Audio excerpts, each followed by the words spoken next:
നമസ്കാരം, ഞാൻ Krishnakumar, orange builders. നമ്മൾ ഇന്ന് നിൽക്കുന്നത് നമ്മുടെ വാഗമണിലുള്ള പ്രൊജക്റ്റിലാണ്.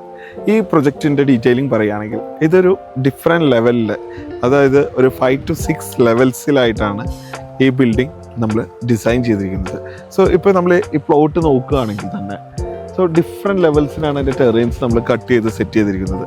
സോ നമ്മളിവിടെ ഡിസ്കസ് ചെയ്യാൻ പോകുന്ന ടോപ്പിക് എന്ന് പറഞ്ഞു കഴിഞ്ഞാൽ, ഒരു കൺസ്ട്രക്ഷൻ അല്ലെങ്കിൽ ഒരു വീട് നമ്മൾ പണിയുമ്പോൾ മേജറായിട്ട് ഇതുപോലത്തെ ഒരു ടെറൈൻസിൽ അല്ലെങ്കിൽ ഒരു ഡിഫിക്കൽട്ട് ടെറൈൻസിൽ പണിയുമ്പോൾ എന്തൊക്കെ കാര്യങ്ങളാണ് നമ്മൾ ആദ്യമേ തന്നെ ശ്രദ്ധിക്കേണ്ടത്, ആ ഒരു ഡിഫിക്കൽറ്റി അല്ലെങ്കിൽ ആ ഒരു മിസ്റ്റേക്സ് ഒഴിവാക്കാൻ വേണ്ടിയിട്ടെന്നുള്ളതാണ്. നമ്മൾ ഫസ്റ്റ് തന്നെ പറയുമ്പോൾ ഫസ്റ്റ് ആ പ്ലോട്ട് അനാലിസിസ് ചെയ്തിട്ട് അതിൻ്റെ ഒരു പ്രോപ്പർ ഡ്രോയിങ് ആണ് നമ്മൾ ആദ്യമേ തന്നെ റെഡിയാക്കേണ്ടത്. കാരണം ഇങ്ങനെ ഒരു പ്ലോട്ടിൽ നമ്മൾ ഒരു വീട് വയ്ക്കുമ്പോൾ ഈ പറഞ്ഞ പോലെ ഡിഫറെൻറ്റ് ലെവലിൽ വരുമ്പോൾ ഇവിടെ എന്തൊക്കെ മിസ്റ്റേക്സ് നമുക്ക് ഉണ്ടാകുന്നു, ഈ ഡ്രോയിങ്സ് നമ്മൾ പ്രിപ്പയർ ചെയ്യുന്നതിന് മുമ്പ് തന്നെ പ്രോപ്പറായിട്ട് അതിൻ്റെ ടെറൈൻ്റെ ലെവൽസ് സ്റ്റഡി ചെയ്തതിന് ശേഷം നമ്മളൊരു പ്രോപ്പറായിട്ട് നമ്മളൊരു ഡിസൈൻ വച്ചിട്ട് ഒരു ഡ്രോയിങ് റെഡിയാക്കുകയാണ് ചെയ്യേണ്ടത്. അതായത് ആ ഒരു ഡ്രോയിങ്ങിൽ നമുക്ക് each and every information reflect ചെയ്യണം. അതായത് ഇപ്പോൾ നമ്മുടെ ഈ ഒരു പ്രൊജക്റ്റിലാണെങ്കിൽ നമുക്ക് ബേസിക്കലി ഒരു 5 to 6 ലെവൽസ് ഉണ്ട്. അപ്പോൾ ഓരോ റൂംസും പല പല ലെവൽസിലായിട്ടാണ് ഇവിടെ നമ്മൾ സോണിങ് ചെയ്തിരിക്കുന്നത്. സോ ഇവിടെ ഇപ്പോൾ നോക്കുകയാണെങ്കിൽ നമ്മുടെ കാർ പോർച്ച് വന്നിരിക്കുന്നത് നമ്മളൊരു +2 എന്നുള്ളൊരു ലെവലിലാണ്.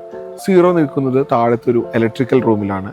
ഫസ്റ്റ് ബെഡ്റൂം സെറ്റ് ചെയ്തേക്കുന്നത് 2.65 മീറ്റർ ലെവലിലാണ്. സോ ഇങ്ങനെ പല പല ലെവലിലായിട്ട് ഡിസൈൻ വരുമ്പോൾ തന്നെ എവിടെയൊക്കെ ഏതൊക്കെ റൂംസാണ് വരുന്നത്, ആ റൂംസിനെ കണക്ട് ചെയ്തിട്ട് ആ എർത്ത് റീറ്റെയിൻ ചെയ്യാനായിട്ട് നമുക്ക് എന്തൊക്കെ ആവശ്യം വരും. ഒന്നുമില്ലെങ്കിൽ റീറ്റെയിൻ ചെയ്യാനായിട്ട് ഒരു റീറ്റെയിനിങ് സ്ട്രക്ചറായിട്ടുള്ള ഒരു റെബിൾ വാൾ വരും, അല്ലെങ്കിൽ ഒരു RCC റീറ്റെയിനിങ് വാൾ വരും.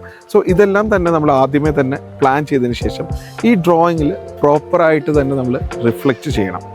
റീറ്റെയിനിങ് വാൾ എവിടെയായിരിക്കും വരിക, ബ്രിക്ക് വർക്ക് എവിടെയായിരിക്കും വരിക, സ്ലാബ് നിൽക്കുന്നത് എവിടെയായിരിക്കും, സോ കാൻലിവർ ആയിട്ടാണോ നിൽക്കുന്നത് അല്ലെങ്കിൽ താഴെ സിംപ്ലി സപ്പോർട്ടഡ് ആയിട്ടാണോ നിൽക്കുന്നത്, ഇതെല്ലാം എല്ലാ ഡീറ്റെയിലും തന്നെ ആദ്യമേ തന്നെ നമ്മൾ വളരെ വ്യക്തമായിട്ട് തന്നെ കാണിക്കേണ്ടത്.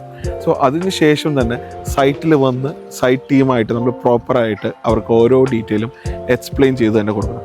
സോ ഇവിടെ ഏറ്റവും ഒരു ബെറ്റർ എന്ന് വെച്ച് കഴിഞ്ഞാൽ നമ്മൾ ഡ്രോയിങ് ഒരു 2D ഡ്രോയിങ്സ് മാത്രമല്ല പ്രൊവൈഡ് ചെയ്യുന്നത്.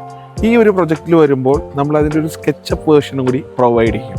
അതായത് സ്കെച്ചപ്പ് പ്രൊവൈഡ് ചെയ്യാൻ കാരണം എന്താണെന്ന് പറഞ്ഞു കഴിഞ്ഞാൽ, ഈ ഡിഫറെൻറ്റ് ലെവൽസ് ഒരു വർക്ക് ചെയ്യുന്ന ടീമിന് അല്ലെങ്കിൽ മറ്റൊരാൾക്ക് ഈസിലി കമ്മ്യൂണിക്കേറ്റ് ചെയ്യണമെങ്കിൽ തന്നെ അതിൻ്റെ ഒരു 3D മോഡലിംഗ് ആണ് ഈ സ്കെച്ചപ്പ് എന്ന് പറയുന്നത്.